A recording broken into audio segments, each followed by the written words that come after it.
What's good, YouTube? It is the one and only Fourth and Goal, and I'm back again with another video. And in today's video, we're going to talk about three teams I really haven't talked about on the channel before. But before that, I just want to say that I love you guys so much. You guys have been showing me a lot of support, a lot of love and things like that. You guys have been commenting, liking, subscribing on my YouTube channel, and I just want to say thank you from the bottom of my heart. It really does mean a lot to me. I don't think you guys understand. 46 people right now are subscribed to this channel. 46 people looked at my channel and said subscribe. I like this guy's content, his channel, so I really appreciate that. But with that being said, though, let's get right back to the video.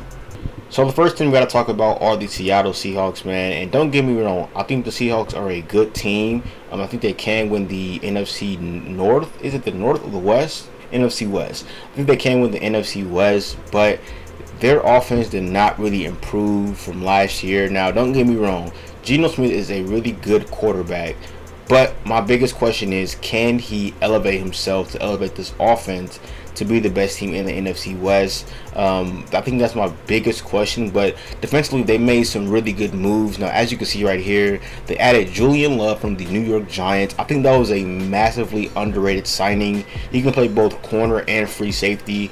And again, they are getting back Jamal Adams, pretty much a hybrid safety who can play safety and linebacker, a really great run support safety. In the coverage game, he's a little bit questionable, but I think Julian Love can take that responsibility off Jamal Adams. And they're also getting Draymond Jones from the Denver Broncos and Jaron Reed from the Green Bay Packers. Now, the kicker part is last year the Seattle Seahawks were pretty much an average, good defensive line, and they're pretty much adding more depth and more talent to that already good defensive line. Now, the crazier part is they still have a top draft pick in the NFL. Because the Seahawks traded away Russell Wilson, they received a first-round pick, which was the Broncos' first-round pick, obviously, which became the 5th overall pick. And the thing is, quite honestly, they can draft anybody they want to elevate their roster even more. Hopefully, it's somebody on the offensive side of the ball. But if they go with defense, if they go with a D-line person, their D-line can be set for years. Quite honestly, really this year, it could be really good. They can pull like a Eagles move, get like a Jalen Carter or get somebody really young. Don't just force him out there. Let him be a rotational player. Have some veteran guys teach him and things like that. Very similar to what we did to Jordan Davis. If you don't remember, but Jordan Davis, we drafted him, but he was not a every down defensive tackle. And I think if they get a guy like Jalen Carter, don't make him a every down defensive tackle. Let him learn. Let him be a rotational guy. Don't just force him to be that guy. I think that'll be really good for them. But on the other side, if they get an offensive guy, he has to be a play now player because their offense is looking very questionable in my eyes. Because again, they didn't really lose anybody, but they really get anybody back in return, if that makes sense. Now, they did let go of Marquise Goodwin, which I think it was a really good move because he is older, about to be 33, and he's just lost his step. He's not a really fast receiver anymore. They let go of Rashad Penny. He came to Philly. I understand that. Travis Homer is really the only question that I had when they let him go. I thought they would retain him back, a really good special teams guy and a really good receiving back in my eyes. But I thought they would address the running back situation because as of right now, they only have Kenneth Walker and DJ Dallas as their 2 running backs. Now, again, they do have the number 5th pick in the NFL draft. I can see a scenario where they trade back, get some more draft assets or get a young core player and possibly draft Bijan Robinson. Now, don't get me wrong, I think Bijan Robinson is a great player, but I don't think running backs are really meant to be drafted in the first round. That's just me. I think because they can get injured so fast, or I mean, depending on the system that you're in, things like that, it can be a bit of a question mark. Now, moving on to the second team, it is the Pittsburgh Steelers, man. Now, the Pittsburgh Steelers, I think they got better, honestly. I think they really did get better. First things first, one of their bigger signings is Isaac Seumalo. I think I say his last name, from the Eagles. A really great guard. Like, I'm mad at let him go to the Steelers out of all teams, but hey, he's there. I think he's a massive upgrade. They did get Cole Holcomb. Again, I don't know how to say his last name, sorry, but a really great interior linebacker from the Commanders. And the thing is, these guys are on really flexible deals. Now they did bring in Patrick Peterson, I think, to replace Cameron Sutton. I think they got Pappy just for experience and depth. I think they will draft a cornerback in the first round.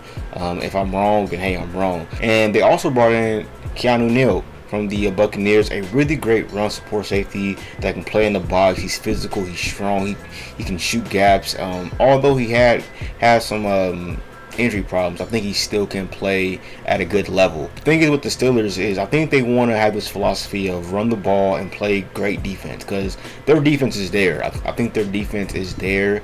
They can be arguably a top 5 defense, no doubt a top 10 defense. I think the problem is offensively. Now, their offensive weapons are very, very, very slim. They have Najee Harris, and then they have George Pickens. And they also got Deontay Johnson. I don't know how I forgot him. Okay, so pause. I forgot to mention the fact that they traded for Allen Robinson, which I love so much. Number one, they got him for pretty much nothing. And number two, the Rams were still paying, I think, $10 million out of his $15 million contract deal for this year. So even if they don't like him, they can still trade him, and they won't owe him too much money. Sorry, I forgot to mention that. So they got Allen Robinson too. So sorry. Back to the video. The Pro Bowler himself, a really great receiver. Sorry about that. And then they also got Pat. Sorry if I say this. Freiermuth. I don't know how to say that, yo. I'm so sorry. Go ahead and clown me. But so their weapons are not slim. I'm sorry. They have good weapons. I think the running back room, very similar to Seattle, that's very slim. Because I think Najee Harris is a phenomenal every down running back. Really great running back. But what I don't want to see is he gets hurt, or they're over depending on him and he gets shut down, and you don't have a spark plug as a second running back, or you don't have a third down running back that can get you yards. Like on a third down and like 8 through a screen pass. I think if you have that second, third running back, for depth obviously, and then just for a spark plug or things like that, I think that would really help this team. Very similar to how the Jacksonville Jaguars in 2017, they had Leonard Fournette as the number 1, they had TJ Yeldon, and they also had Corey Grant, which Corey Grant, he was a phenomenal spark plug in that AFC Championship game. I'm not going to get into that too much, I'm sorry, but I just want to give like a prime example, because again, I think their defense is there. It is a win now defense. It's just the offense side of the ball. And when you have Mike Tomlin again, Mike Tomlin is a phenomenal head coach. Don't get me wrong, but I think some areas of this roster can be better. Okay, so the very last team we got to talk about are the Tampa Bay Buccaneers. Yeah, we got to talk about the Buccaneers, man. The Buccaneers, I don't know how to feel about this, because they didn't get worse, but they didn't get better. Very stagnant, but at the same time, they had a lot of potential. But at the same time, everything can just fall through and they can become a worse team.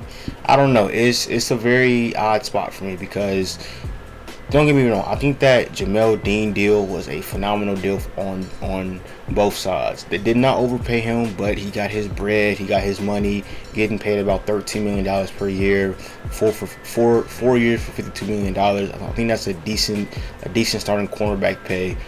But the thing is, they did let go of Keanu Neal, a really good run supporting safety. Now, don't get me wrong, I think Keanu Neal was a bit of a risk, because you don't know what you're going to get with him. Sometimes he can be a phenomenal run supporting safety, and at times he is just not out there because he's injured. But I would have kept him, mainly because this defense can at times struggle at stopping the run, and I think Keanu Neal was a big part of that with stopping the run. But again, those injury problems, it's sort of like one of those games.